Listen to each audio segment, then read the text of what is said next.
ሰላም ጤና ይስጥልኝ። እንዴት ናችሁ? የአመረ ልጅ ነኝ። ዛሬ ደግሞ በጣም ልስልስ ያለ ለጾም ተስማሚ የሆነ የሱፍ ፍትፍት እንሰራለን። በጣም በቀላል መንገድ ስለምንሰራው እንግዲህ ሱፋችን ይሄንን ይመስላል። ይኸውላችሁ እንደዚህ አይነት ሱፎችን ልቅም አድርጓቸው እንደዚህ አይነት ድንጋይ ታገኙበታላችሁ። እኔ በእርግጥ ለቅሜ አጥቤ ቀቅዬ ያስቀመጥኩት ሱፍ አለ። ለእናንተ ለማሳየት ያህል ነው። ይሄን የመሰለ ሱፍ ትገዙና ከዛ በዚህ አይነት መልክ ትቀቅሉታላችሁ። አያችሁ የተቀቀለው ሱፌ ይሄንን ይመስላል። በጣም ቆንጆ ነው። በስሎልኛል። ለአንድ ለ30 ደቂቃ ያህል አጥባችሁ ከቀቀላችሁት በጣም ቆንጆ አበሳሰል ነው ይመስላል። 30 ደቂቃ በቂው ነው በስቶቭ ከሆነ። ለነሱ ግን ለዚህ ስራ የሚያስፈልጉ ደግሞ ግብአቶች አንዳንድ ነገሮች አሉኝ። እነሱ ምን መሰሏችሁ? ይኸውላችሁ እዚህ ጋር የምታዩቸው ነገሮች ናቸው። አንደኛ የሚያስፈልገን ቲማቲም አለን፣ እዚህ ጋር ቀይ ሽንኩርት አለን፣ እዚህ ጋር ቃሪያ አለን፣ ጨው ያስፈልገናል። ጤና አዳም በጣም አስፈላጊ ነው ለሱፍ። ጤና አዳም ወሳኝ ነው። ይሄ በጣም ቆንጆ ነገር ነው። ከዛ ግን ነጭ ሽንኩርት ባይበዛም እንደዚህ መካከለኛ ብታደርጉበት ጥሩ ስለሆነ ጣሙን ስለሚያጣፍጠው ነጭ ሽንኩርት ታደርጋላችሁ።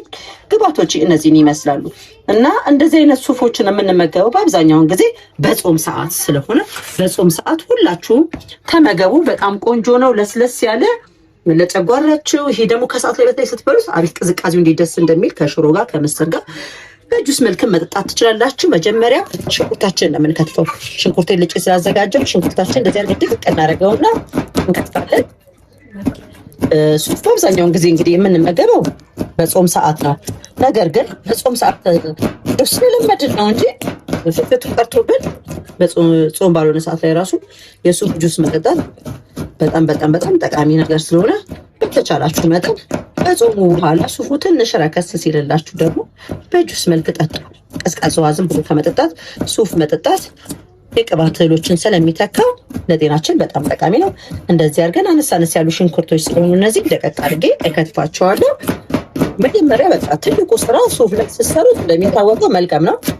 ከዛ በኋላ በደንብ አድርጎ አጥቦ ቆሻሻውን ድንጋዩን በጣም ለቅማችሁ ቆሻሻውን ካጸዳችሁት በኋላ ተቀቅሉታላችሁ። ከተቀቀለ በኋላ እንግዲህ በጁስ መፍጫ ነው የምንፈጨው። በፊት በጁስ መፍጫ አልነበረም እናቶቻችን የሚፈጩት። የሚገርመው በጣም በከባድ ሁኔታ ነበር የሚሰሩ ሱፍ ሲሰሩ በሙቀጫ ነበር የሚወቅጡት። አሁን ግን እግዚአብሔር ይመስገን እንግዲህ ነገሮች እኮ ተአምር እኮ ነው ተአምር። አሁን ነገሮች ሁሉ ቀላል ሆነው እንደዚህ አቅልለን ነው የምንሰራው። ይኸውላችሁ ቲማቲማችንም ይህንን ይመስላል። ጭውጫ እናወጣፋለን። በነገራችን ላይ ቲማቲም የተጠቀምኩት ሁለት አይነት ቲማቲሞች አሉ። ኮቾሮ ቲማቲም እና ፍሬ ያለው ቲማቲም ይባላል። እንደዚህ ከሱፍ ጋር ስትጠቀሙ ከኮቾሮ ቲማቲሙ የበለጠ ይሄ የሀገር ውስጥ በየቦታው ላይ የሚበቅሉ ቲማቲሞች አሉ አይደል? በአብዛኛውን ጊዜ ደቃቆቹ ቲማቲሞች በጌታ ስም እንዴት እንደሚጣፍጥ እሱ ልነግራችሁ አልችልም። እንደዚህ አድርጋችሁ እሱንም እንደዚህ ደቀቅ አድርጋችሁ ትከትፉትና ከሽንኩርት ጋር ለማመሳሰል አብሮ እንዲጎረስ። አብዛኛውን ጊዜ ስራ ስንሰራ የምንሰራው ትልቅ ስህተት ምን እንደሆነ ታውቃላችሁ? ስንከትፋ ከተከፋችን ተመሳሳይ መሆን አለበት። አለበለዛ አንዱ ትልቅ አንዱ ትንሽ ከሆነ አፍ ላይ ምቾት አይሰጠንም። ለዛ ብዬ ነውና ከሽንኩርቱ እኩል እንደዚህ ተቀቅላችሁ ትከትፉታላችሁ። እዛ ደስ ብሏችሁ ቀዝቀዝ ያለ የሱፍ ፍትፍት ትመገባላችሁ ማለት ነው። እና የቻናል የምትከታተሉልኝ ያላችሁ በጣም ጠፍቼ ቲክቶክ ላይ እየሰራው ዶሮ ወጤን በርበሬ ምን ስል ዩቲዩብ ነው ስታርገው ነበረ። አሁን ግን እግዚአብሔር ይመስገን ይላችሁ በአዲስ መልክ ደግሞ ከእናንተ ጋር እንደሰብሰብ መጥቻለሁ። እናንተ ሰብስክራይብ ያላደረጋችሁ ደግሞ ሰብስክራይብ አድርጉኝና አበረታቱኝ። በዩቲዩብ ላይ ተሰራ ገፋፉኝ። ጥሩ ነው ዩቲዩብ መስራት። እንደዚህ ቤታችን ውስጥ ያለውን ነገር ስለሆነ የምንሰራው ብዙ የሚያስጨንቀኝ ነገር የለም። ያ የቲክቶክ ላይ የምሰራቸው ግን ዶሮ ምናምኖችን ጊዜ ይፈልጋሉ። እነሱ ጊዜ ስለሚፈልጉ ስራ ናቸው፣ ቢዚ ያደርጉኛል። እንግዲህ ያሉት ምግብ ነው የምታራላችሁ። ላይፋችሁን ቀለል አድርጋችሁ ልስቦች ስለምፈልግ ነው። እና ሰብስክራይብ አድርጋችሁ ስለዚህ እንደዚህ ጋር ይሄንን ሁሉ ላይ ነው የሚያደርጉት ምንም ችግር ሳይኖረው ማለት ነው። እንደዚህ ካደረግን በኋላ አሁን የቀረብ ምንድነው ነጭ ሽንኩርታችን በጣም ትንሽ ናት እንደምታዩት። በቤታችሁ ውስጥ ያለውን ልምላችሁ ነው። ቤት ውስጥ ያለችውን ያደረኩት ጭማሪ በቤት ስላልነበረ ከሚቀርበት ይሁን ብዬ አድርጌያለሁ። ይሄንን ይመስላል እና አሁን የምናደርገው ምን መሰላችሁ? ይሄን ካደረግን በኋላ እንደዚህ አይነት ሳህኖች እናዘጋጃለን። ይሄን ጎድጓዳ ሳህን ላይ መጀመሪያ ሁሉንም እንጨምረዋለን።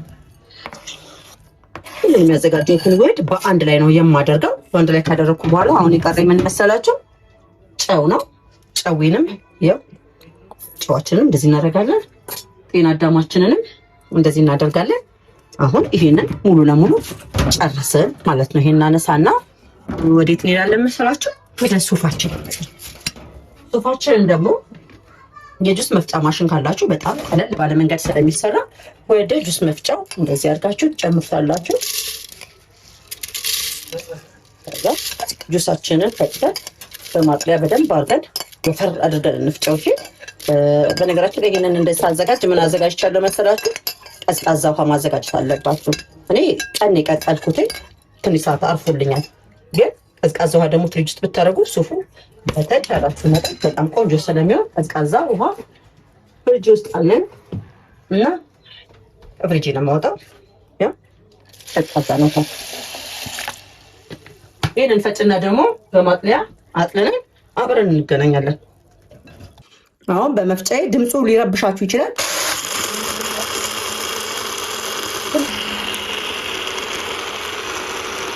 ጁሳችንን በዚህ መልክ እንደዚህ ፈጨሁት። በደንብ አድርጌ የፈጨሁት። በመፍጫ ሲፈጭ በጣም ደስ የሚለው ነገር ምንም አይነት ብክነት አይኖርም። ድቅቅ አድርጎ ስለሚፈጭልን ሙሉ ለሙሉ የበሰለውን ነገር ማግኘት እንችላለን። አሁን በማጥለያችን ግን እናጠላለን። በማጥለያችን ስናጠል ይኸውላችሁ ከስር በጣም ወፍራም ነው። ወተት በሉት እኮ አንዳንዴ በጣም ነው የሚገርመው እኮ የጾም ምግብ ላይ የምንመገባቸው ምግቦች በጣም ጥቅም አላቸው። ቀልድ እንዳይመስላችሁ። ጾም በጣም ለብዙ ነገራችን ጤና ነው። ከጤናም ደግሞ አልፎ ደግሞ እንደዚህ ተመጣጣኝ ነገር በማግኘታችን ደግሞ ሰውነታችንን ይገነባል። ምንም ቢሆን ጾምን በቀን አንድ ጊዜ ቢሆን የምንበላው ግን የምንበላቸው ምግቦች ደግሞ ብዙ ጎጂ ናቸው ብዬ አላስብም። ተልባውንም፣ ሱፉንም፣ ምስሩንም፣ ድንቹንም፣ ካሮቱንም አንዴ ካግበሰበስን የጾም ስለማይባል ከስንት አንድ ቀን እንደዚህ ብትመገቡ የተሻለ ነው ብዬ ነው የማስበው። እኔ በጣም ነው የሚያምረው። ሁላችሁ ወተት አለ ይመስል ወተት ራሱ ወተት ነው የሚመስለው። ሁለተኛ ልጨምቅበት አስቤ ነበረ ግን ለፍትፍት ሲሆን በዚህ መልክ ብቻ ቢሆን የተሻለ ነው። አሁን ይህንን ቀጥታ ወዴት አደርጋለሁ መሰላችሁ? ቅድም ባዘጋጀሁት ላይ ወደሱ እንደዚህ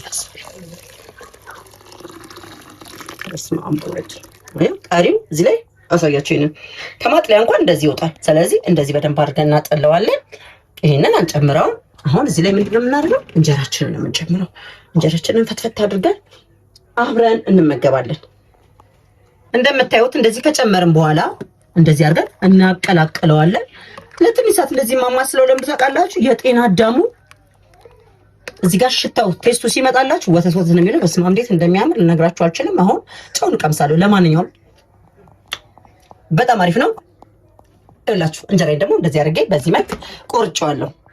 ቆርጬ ስላዘጋጀሁት አሁን እንጀራችንን ብድግ እያደረገን ብቻ ምን ማድረግ ስራችን ቁጭ በጣም እንዳይቦካ ጭምልቅልቅ እንዳይ ቁጭ ብቻ አድርጉትና ከዛ አንድ ዙር ገልበጥ ስታደርጉት ይሄ ፍትፍቱ የፍትፍት ሳይሆን ፍርፍር ይሆንላችኋል። አልብዛ ጭምልቅ ነው የሚለው እንደዚህ እንትን ካላችሁት አሁን እንደዚህ አድርጌ ነካ ውስጥ ብቻ እንዲገባበት ነው የማደርገው። ሲቀርብ በተቻለ መጠን እንደዚህ እንዳማረበት ቢቀርብ በጣም ነው ደስ የሚለው። በስመ አብ። እኔ ግን በጾም ሰዓት በእውነት ነው የምላችሁ የእውነቴን የምወደው በጣም በቃ ለሰዎችም ያስደስታል ብዬ የማስበው ምግብ ምንድነው ብላችሁ ጠይቁኝ፣ ሱፍ ፍትፍት ብዬ ነው የምነግራችሁ። በተለይ ከቅዳሴ መልስ ስትመለሱ አስቀድሳችሁ መንገድ ላይ ከፀሐይ መታችሁ ይሄን የመሰለ ሱፍ ፍትፍት ስትበሉ በጌታ እንዴት ደስ እንደሚል አያችሁት። እንደዚህ አድርጋችሁ ለአይን ያማረ ሁልጊዜ ለአይን ምግብ ያምራል እንደዚህ ሲደረግ። እንደዚህ አድርጌ ሱፋችንን ይዘን እንቀርብና ከሽሮ ጋር በልቼ ያሳያችኋለሁ። እናንተ ግን አዲስ ሆናችሁ ሰብስክራይብ አድርጉ። እንደምታዩት እንግዲህ ሱፌ ይሄን ይመስላል። በጣም ቆንጆ ሱፍ ነው። ለእሱ ደግሞ የሚሆን ማባያ ሽሮ፣ ሁልጊዜ የምንመገባት ሽሮ ጣለችን። ሽሮ ጤን ይዤ መጥቻለሁ በትንሹ ለመቅመስ ያህል እንዲመቸኝና ሱፍ ግን በባዶ ቢበላ ምንም በጣም ምርጥ ነገር ስለሆነ እመክራለሁ። እንደውም በተለይ ከቅዳሴ ስትመለሱ በባዶ ብትበሉ የተሻለ ነው። ሁላችሁ እንደዚህ አድርገን እናቀርባለን። አፈታፈቱ ራሱ እንዴት ደስ እንደሚል እነግራችሁ አልችልም። ይሄ ቤተሰብ ይመክታል። በእውነት ነው የምላችሁ። ከማባያ ጋር ሲበላ ቅምሻ ያሳያችኋለሁ። በስመ አብ ወልድ መንፈስ ቅዱስ ብያለሁ። እንግዲህ እስኪ ልቅመስና ላሳያችሁ። ከሱ መጀመሪያ ልቅመስ መሰለኝ።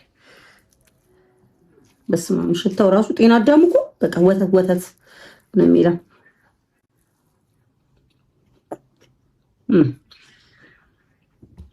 በጣም አንደኛ፣ በጣም ቆንጆ፣ በጣም ልስልስ ያለ ቆንጆ የሱፍ ፍትፍት ነው። እንግዲህ እንደዚህ በጣም ስቸኩሉ ጥቅል አድርጋችሁ ቀዝቃዛው ፍሪጃችሁ ውስጥ አስቀምጣችሁ ወደ ቅዳሴና ከቅዳሴ ስትመለሱ ፈትፈት አድርጋችሁ የመጀመሪያ ምግባችሁ ሱፍ እንዲሆንላችሁ እላለሁ። ሱፍ በጣም በጣም በጣም በጣም ቆንጆ ምግብ ስለሆነ ደግሞዋለሁ።